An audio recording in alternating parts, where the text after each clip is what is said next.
මන්දවිත් නැවතුනේ මගේ ගේ ළඟ. හුඟක් ගෙවල් මේ පොළොවට නැවතිලා. අපිට මේ මොහොතේ පුංචි වැස්සක් ගේන්නේ හරිම බයක්. ඒත් මම දන්නවා අධ්‍යාපනයේ කවදා හරි අපිව මේ බය මුදවනවා කියලා. විශ්වාස කරන්න. සබහා ධර්මයටත් නවත්තන්න බැරි ශක්තියක් තියෙනවා නම් ඒ ආත්ම ශක්තියයි. ඒක මේ ගමේ අපිටත් තියෙනවා.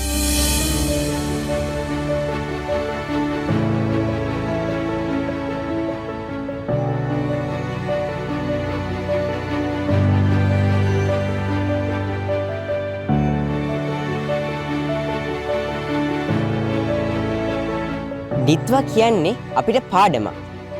ඒ ස්වභාව ධර්මයට එරෙහි වෙන්න එපා කියන එක තරම නෙමෙයි. හැබැයි ඕනම අභියෝගයකදී අපිට එකට එකතු වෙලා නැගිටින්න පුළුවන් කියන එක. Yes, let's rise again.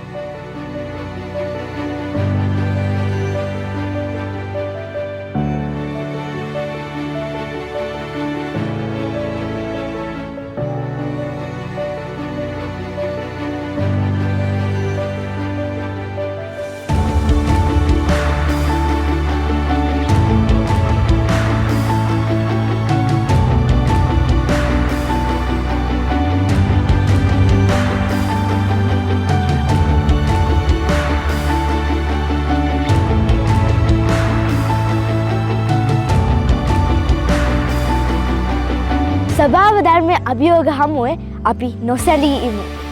හැමෝටම සමාන අයිතිවාසිකම් තියෙන ලස්සන රටක් වෙනුවෙන් අපි කැප වෙමු. හැම පාසලකටම පුස්තකාලයක් හදමු.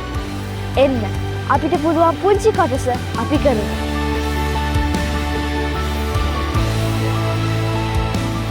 Edunation Sri Lanka